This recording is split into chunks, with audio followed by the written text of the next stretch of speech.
take a look at the first problem on this worksheet. And to do this worksheet, you're going to need the trig triangle worksheet because these Pythagorean identities are really going to come in handy.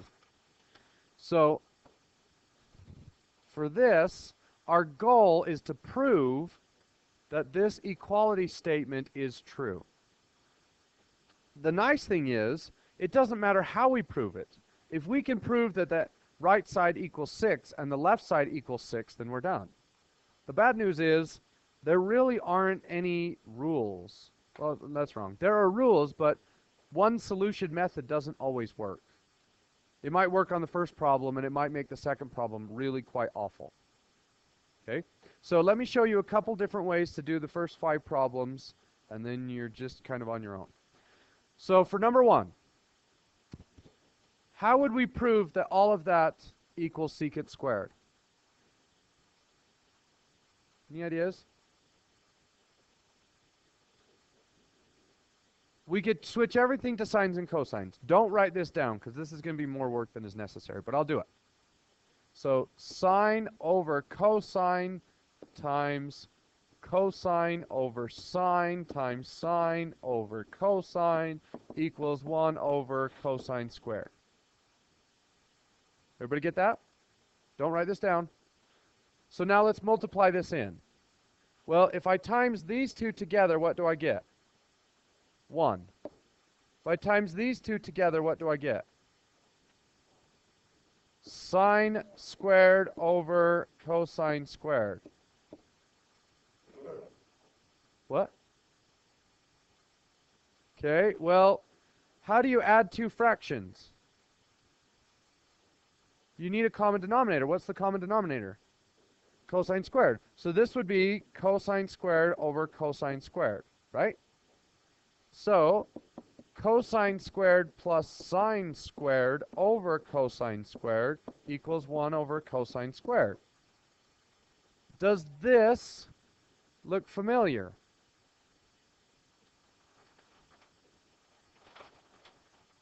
Well, if we look on this chart, that's a Pythagorean identity. It equals 1. So 1 over cosine squared equals 1 over cosine squared, and we're done. Okay? No, it doesn't matter. As long as you prove that one side equals the other side, it really is. This is the same as secant squared equals secant squared, right? Because 1 over cosine squared. But we don't really care. As long as we can get it to a statement that is obviously true, we can stop.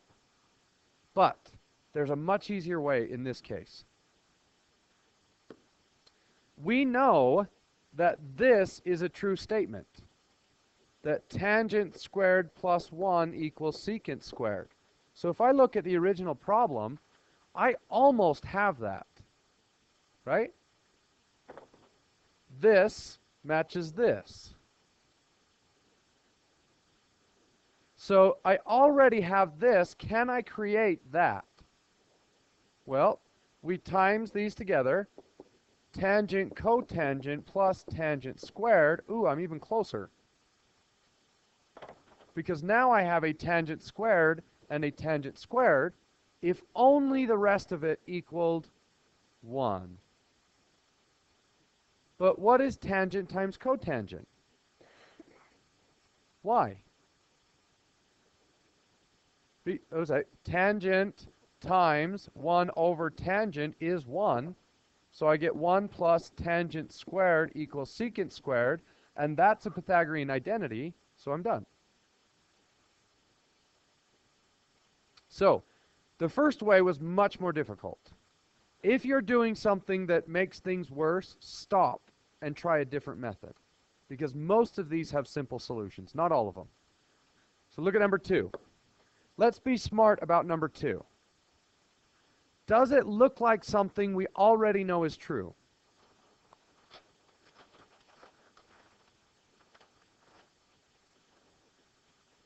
It almost looks like this Pythagorean identity.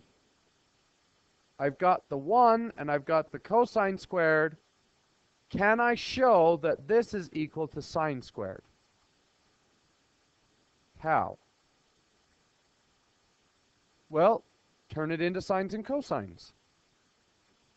Sine squared over cosine squared, that's the tangent.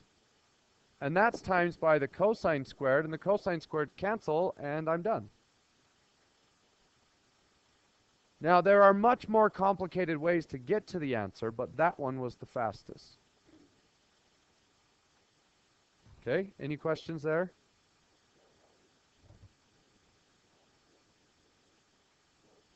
That's a rule that we got earlier. So as soon as this matches this and that, then we're done.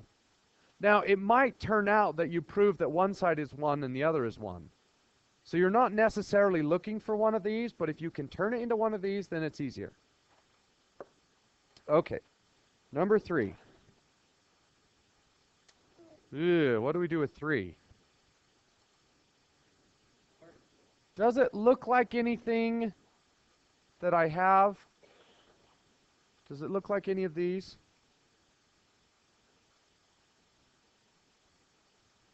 It kind of looks like this, right? So here's a trick that's really useful. If you have a fraction, cross multiply. Not all the time, but sometimes. So I put that over 1. Now, there's a difference between cross-canceling and cross-multiplying. Cross-multiplying can only be done when there's an equal sign in the middle. So I cross-multiply, and I get 1 times cosine squared equals, what is 1 minus the sign times 1 plus the sign? It's a conjugate, which creates a difference of squares. So 1 times 1 is 1. Do I need to multiply this one and that one? Why not? It'll be sine minus sine, which is 0. Do I need to multiply these? Yes, which gives me negative sine squared. How do I prove that those are equal? It's on the paper. We're done. So cross-multiplying is a valuable tool. It often helps. Sometimes it makes things much worse and you don't want to do it. Okay, number 4.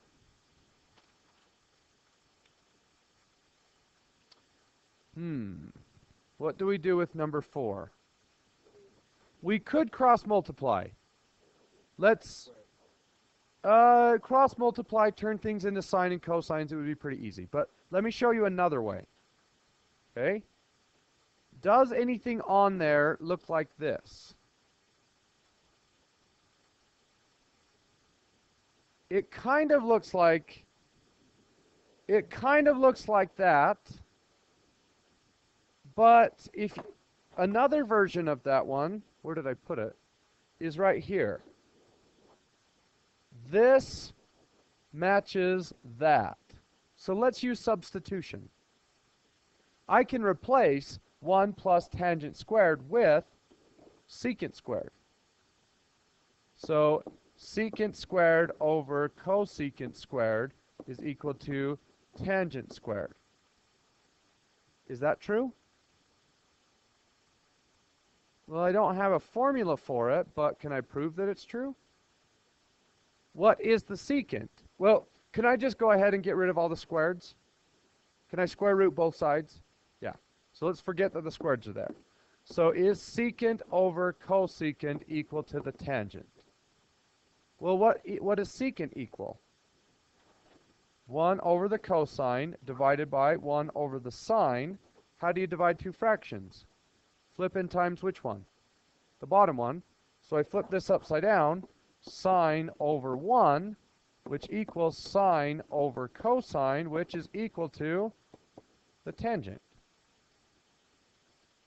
So using that method, we proved that the right side equals the left side, even though it does, well, I guess it is a formula on the reference sheet, but it's not a Pythagorean identity. So your method doesn't matter. As long as you can get equality somewhere along the way, you're done. But sometimes it's tough. Number 5 is hard. How would you do number 5?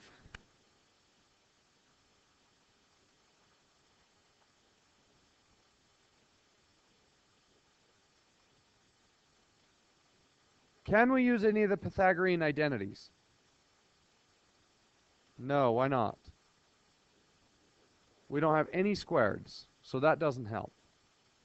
So we're left with either changing everything to sines and cosines or cross multiply. And they both end up being about as hard. So let's cross multiply. Write small because this is going to take a while. So we cross multiply. Sine tangent plus sine cotangent is equal to secant.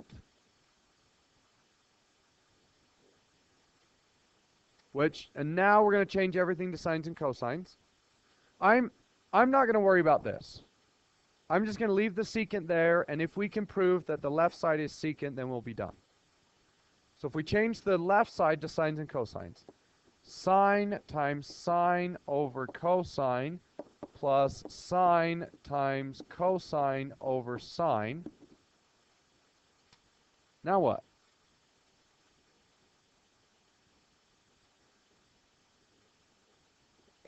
Okay, we could write sine squared over cosine, sine, cosine, but that doesn't really do anything. How do we make this more simple? We could cross off the signs on the right side, but then I'm left with two fractions, and what do you do with two fractions? Nope. Flipping times is dividing fractions. Adding fractions, you need common denominator. So if I crossed off the signs, I would need to put it back on. Well, I guess we could. Okay, let's do this. This will work too. So let's do cross this off. I was going to do something a little more difficult, but this will be easier. So we get sine squared over cosine plus cosine. How do you add two fractions? Common denominator. What is the common denominator? Cosine is the common denominator, so what does this fraction need? Nothing. What does the other fraction need? Cosine over cosine. So I get sine squared plus cosine squared over cosine. And I want to know, does that equal the secant?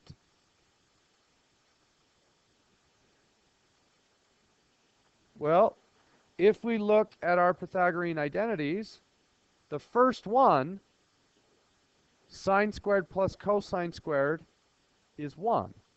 So this is 1 over the cosine equal to the secant. Yes. So we're done. So those are your methods. Either substitute one of the Pythagorean identities, or turn everything to sines and cosines, or cross multiply. Okay, there are some other tricks, but those three will get you through. All right, get to work. Good luck.